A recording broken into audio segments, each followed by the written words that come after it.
Des paroles qui ne sont pas faciles, hein, peut-être. En tout cas, la deuxième lecture, elle est un peu raide. Mais Jacques est raide dans son expression. Puis hier, j'avais un repas, suite à une fête patronale, et comme me disait monsieur le maire de Saint-Crépin, quand même, il va un peu fort sur la richesse, etc.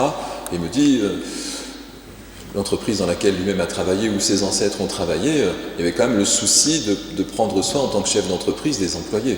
Donc le salaire de l'ouvrier n'était pas forcément, pouvait être parfois même la priorité du chef d'entreprise. Veiller à ce que chacun de ses ouvriers ait de quoi, voilà, que l'ouvrier mérite son salaire, comme dit l'Écriture. Voilà, donc les richesses dont il est question, c'est évidemment pas les richesses dont nous pourrions disposer. C'est la manière avec laquelle nous les utilisons. Voilà. Et puis tout simplement, je vais direct sur le point qui fâche, tout simplement, la fin du texte nous disait « Vous avez condamné le juste, vous l'avez tué, sans qu'il vous oppose de résistance », alors on pense à Jésus, bien sûr. Donc condamner le juste, ce serait condamner dans nos vies, si vous voulez, cette part, l'enfant de Dieu que nous sommes, qui fait que quelques enfants sont présents, ils sont en formation, en catéchèse, en aumônerie, voilà, ceux qui sont présents ou qui ne le sont pas, et puis donc ils apprennent à prendre soin d'eux-mêmes, ils apprennent à prendre soin de ce juste qui est chacune de nos vies, ou l'essentiel de nos vies. D'ailleurs c'est drôle, les anges, je rappelle, je vous l'ai présenté tout à l'heure, les archanges fêtés aujourd'hui, messagers, ils sont là pour nous conduire sur l'histoire du salut. Il faut bien que nous soyons sauvés de quelque chose, et que l'histoire de salut ne fait rien d'autre que ce que les archanges font, à savoir qu'ils s'accordent à la volonté de Dieu. On dit qu'ils le voient face à face. Ce sont des créatures spirituelles, donc les anges. Mais ce sont des créatures. Alors vous savez, la tentation de la créature, c'est de s'approprier le Créateur. Bon, c'est classique. Alors, si vous voulez, pour les richesses, c'est un peu le même problème. On peut faire une idole de l'argent, et pour le coup, nous éteignons le juste qui est en nous et qui ne peut pas grandir. L'enfant de Dieu en nous se construit à travers notre foi. Et si nous mettons de côté la partie spirituelle de nos vies et que nous ne vivons que sur le plan matériel, évidemment le juste est condamné, il ne peut pas vivre, et donc l'ouvrier mérite son salaire, et donc du coup nous nous approprions les dons de Dieu. C'est ça la tentation. Donc Jacques le dit un peu brutalement, mais bon, c'est quand même dit un peu dans les trois textes, puis ça se répète de dimanche en dimanche. Vous avez bien vu les disciples, ils disent « Non mais nous, on a des frontières quand même, donc pas question que quelqu'un fasse des miracles au nom de Jésus, puisqu'il ne marche pas avec nous. » Vous savez, ça peut être une tentation dans l'Église aussi, de dire nos références sont identitaires et qu'au titre de cette identité, nous partons en croisade. Bon, c'est pas la tonalité du jour, il me semble. En tout cas, c'est pas l'Église d'aujourd'hui. Mais c'est une tentation réelle, je vous assure. L'identité est rassurante. Parce que comme ça, on délimite les choses, c'est le combat de Jésus contre les pharisiens. Ils sont tellement persuadés d'être les dignes fils de Dieu et qu'ils ont reçu l'héritage, l'élection et tout le reste, le temple, voilà, ce Dieu unique, que du coup, ils regardent les autres avec méfiance. Et non, Jésus leur dit « Désolé, mais je ne suis pas venu pour ce chemin-là. Je suis venu pour que nos identités sont réelles, réjouissons-nous, c'est notre culture, c'est ce que les parents essayent de transmettre à leurs enfants. Voilà, il y a une belle tradition qui est nôtre, que nous défendrons très volontiers, mais pas cela au détriment nous ne construisons pas la maison sur les ruines du reste du monde, quoi. Voilà, nous essayons à travers notre identité et ce qui fait la beauté de nos vies, en tout cas l'élan spirituel que Dieu nous propose, d'avoir un regard qui se renouvelle sur le monde, et ce regard est bienveillant. Donc Jésus est bienveillant. Non, celui qui est pour vous et pas contre vous. Mais c'est ça, c'est ce que Moïse a dit dans la première lecture. Il rajoute à la fin, écoutez, si tout le monde pouvait avoir l'esprit prophétique, le monde irait mieux.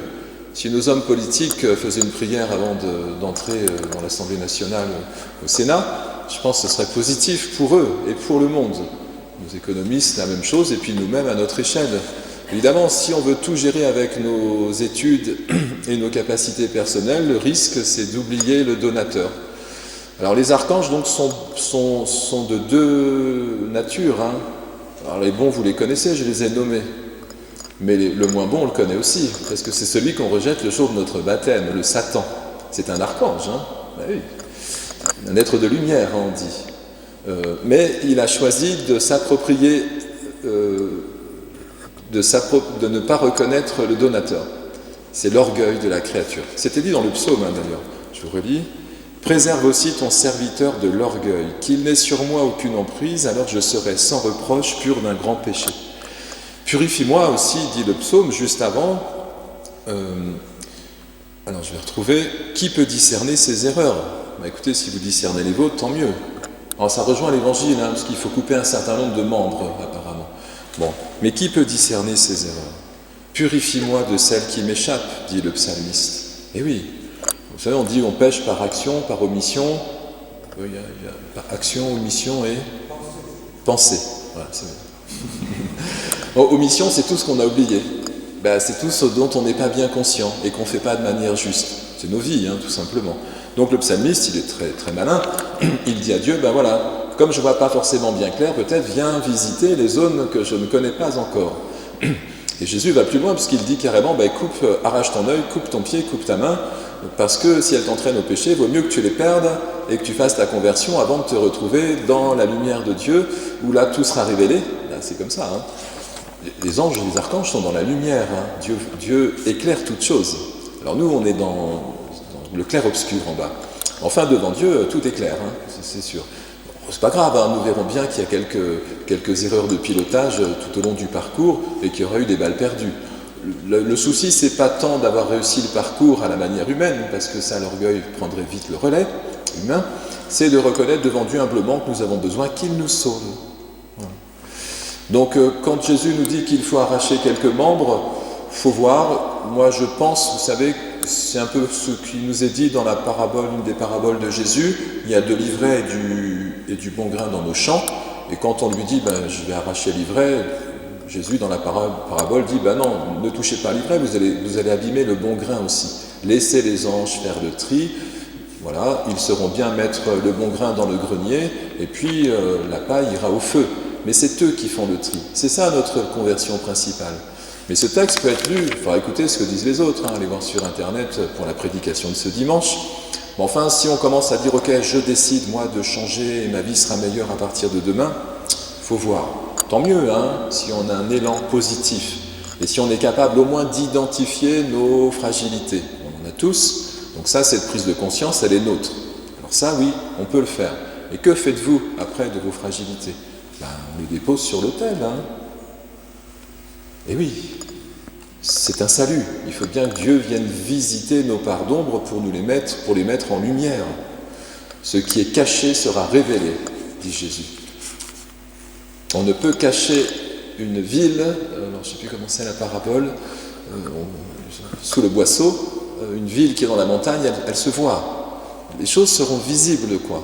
Nous reconnaissons simplement, encore une fois, le chemin qui est proposé, que Jésus insiste, c'est non pas de dire « moi je suis universellement positif et les migrants ne me posent pas de problème ». Oui, peut-être que certains disent « oui, mais quand même l'immigration c'est compliqué », et puis c'est vrai, peut-être, il faut trouver l'équilibre, comme toute chose. Mais nous demandons à Dieu l'aide qui nous permet de... Alors parce que toujours le même maire me disait un jour « oui, mais quand même votre évêque, il milite beaucoup comme le pape ». Et puis il me dit, mais c'est beaucoup plus compliqué politiquement. Mais c'est vrai que c'est compliqué. Et en même temps, je crois que l'Écriture ne nous demande pas de dire oui ou non. Et elle nous demande de demander à Dieu l'inspiration nécessaire pour que notre regard change et que nous puissions poser un juste discernement. Donc du coup, il n'y a rien de violent là-dedans. Je ne crois pas. C'est plus une humilité du serviteur qui reconnaît le besoin que Dieu nous aide et nous accorde l'inspiration que Moïse a réclamée et que Jésus demande pour ses disciples. Qui est pour vous n'est pas contre vous. Bon, écoutez, ça fait un chemin de conversion pour l'année. Voilà, puisque l'année pastorale commence, on peut, et puis alors on réfléchit à différentes conversions pour la communauté chrétienne que nous sommes, à travers le groupe MOC. D'ailleurs, j'en profite pour vous rappeler qu'un nouveau parcours commence. Mais Bernard, je ne sais plus comment tu m'as dit. Tu fais une annonce à la fin? Non, c'est ça? Non, tu ne fais pas d'annonce. Tu distribues des tracts. Non, c'est ça? Je ne sais plus. Vous savez, c'est ce temps de formation qu'on a mis en place une fois par mois qui nous permet de réfléchir. Alors, on avait la thématique de la messe l'année dernière et cette année, c'est connaître Jésus, je crois, si je ne me trompe pas. Voilà. Qui est cet homme? Comment a-t-il fonctionné? Entrer dans une intelligence de la foi et puis peu à peu permettre une conversion. Alors, on a réfléchi en se disant, l'année dernière, c'était sur la messe. Qu'est-ce qu'on pourrait faire de mieux dans nos assemblées? Bon, on vous transmettra le fruit de notre réflexion un peu plus tard, Mais par exemple, les enfants de chœur, c'est pas mal quoi, quand ils sont là. Là, c'est bien, ils sont présents. Est-ce qu'on pourrait réussir à avoir un roulement d'enfants de chœur le dimanche? Je ne sais pas, peut-être, hein, ou pas. C'est des idées, mais je me souviens que c'était la famille Passe qui m'avait dit à une époque où j'avais les enfants à l'aumônerie, pourquoi vous ne faites pas un roulement tous les dimanches? Un enfant s'inscrit, puis vient servir la messe. Et pour pas que ce soit trop encombrant, parce que tout le monde n'a pas besoin d'aller à la messe tous les dimanches. Enfin, c'est pas ce que dirait le père Ludovic, hein, mais donc au moins on peut essayer de trouver pour embellir nos liturgies, puis faire de sorte que nous puissions mettre en place une procession, ou 2 processions. Là on a fait à l'entrée, mais normalement on devrait faire la procession des offrandes. Ben, c'est comme ça, hein. La procession des offrandes fait partie de la liturgie. Alors nous on prend des raccourcis, mais c'est pas forcément l'idéal non plus, hein. Bon bref, c'est en réflexion, mais ça risque un de ces jours de se mettre en œuvre. En tout cas, nous essaierons. Voilà. Alors que cette nouvelle année qui commence, nous donne cet élan. Je vais terminer avec les archanges, hein, qui les définit. Les bons anges ou les moins bons anges, ou les bons archanges ou les mauvais archanges, se sont tout simplement déterminés à travers le fait que ce sont des créatures et qu'elles ont dû choisir. Tu reconnais que Dieu te donne la vie, ou bien tu t'appropries la vie qu'il t'a donnée. Alors, on dit que les archanges ou les anges, c'est en un clin d'œil. Immédiatement, ils ont dit oui ou non. Nous, on a le temps d'une conversion. Des fois, on dit oui, des fois, on dit non. Voilà, pas toujours motivé. Et puis en même temps, Dieu ne peut pas ne pas appeler. Donc sans cesse, il remet l'esprit pour nous redonner l'élan. Et puis comme la vie est bien faite, les obstacles ne manquent pas d'arriver sur nos chemins. Et l'obstacle, vous le savez bien, je l'ai déjà commenté, nul ne le franchira, ou nul ne sera victorieux, puisqu'il s'agit d'un combat spirituel, s'il ne laisse pas à Dieu la possibilité de transformer l'obstacle, ou s'il ne prend la main que Dieu lui tend pour traverser l'obstacle. Donc si déjà nous pouvions accepter que ce qui nous contrarie dans nos vies puisse être une chance, c'est pas facile hein, ce que je vous dis là. Et pourtant, parce que nous sommes limités, finis, le salut peut s'exprimer. C'est une histoire du salut. Que vous alliez de la Genèse, quand la création se fait, où les êtres invisibles se créent, que Dieu crée les êtres invisibles, jusqu'à l'Apocalypse où l'archange Michel combat le dragon, le Satan, toute l'histoire du salut nous dit qu'une victoire nous est accordée à condition de laisser Dieu nous donner la victoire. Et je vous l'ai déjà commenté, quand les Hébreux partent de la terre d'esclavage en Égypte, parce qu'ils ont quelques idoles, hein. Bon, je ne sais pas si c'est l'argent à ce moment-là, mais enfin c'est le confort d'une vie sous oppression, paradoxalement, et qu'ils partent vers la terre promise, mais ils rencontrent des adversaires tout au long de la route. Mais à chaque fois qu'ils descendent sur le champ de bataille sans Dieu, ils perdent. C'est des histoires, mais ces histoires nous disent que pour nous aujourd'hui, comment s'actualisent-elles? Écoutez, hein, vous avez vos combats, j'ai les miens. Mais si Dieu vient aider dans ce combat, vous êtes victorieux. Si vous y allez sans lui, vous êtes perdant. N'essayez pas d'affronter le Satan sans Dieu, hein, très dangereux. Il est beaucoup plus fort que nous. Eh oui. Vous savez, quand vous allez au désert, vous avez Dieu et le diable. Hein. Bon, c'est ce que disent les traditions érémitiques. Mais vous pouvez y aller si Dieu vous y appelle. Voilà. Mais les gens n'aiment pas, en général, le silence. Bon, ils n'aiment pas ce temps où on se retrouve avec soi-même. C'est pas grave, ça a une meilleure connaissance de soi. Je peux identifier mon œil malade. Et après, ensuite, bien sûr, c'est Dieu qui vient soigner. Donc voilà, gardons cet élan de la foi, et ce sera le mot de la fin, ce que vous avez en commun, ce que nous avons en commun avec les anges, puisque nous ne sommes pas des créatures spirituelles, hein. Nous sommes des créatures matérielles. C'est faux. Nous sommes des créatures matérielles et spirituelles. Alors je vous refais la petite explication de base que j'ai déjà donnée. Un être humain est composé d'un corps, d'une âme et d'un esprit. C'est comme ça. Le corps, je le vois, c'est celui qui nous porte. C'est ce chemin que nous avons ici-bas, dans la matérialité des jours. L'âme, c'est ce qui anime votre corps. C'est vos pensées, vos émotions, vos peines, vos joies, vos recherches. C'est tout ce qui anime ce corps que nous sommes et qui fait que nous sommes des êtres sensibles. Donc l'âme n'est pas ce qui flotte quand nous quittons cette terre. Hein. Bon, c'est ce qui anime le corps. Et nous sommes aussi esprit. Et cela, nous l'avons en commun avec les anges. Et l'esprit, c'est quoi? C'est ce qui vous permet de faire offrande.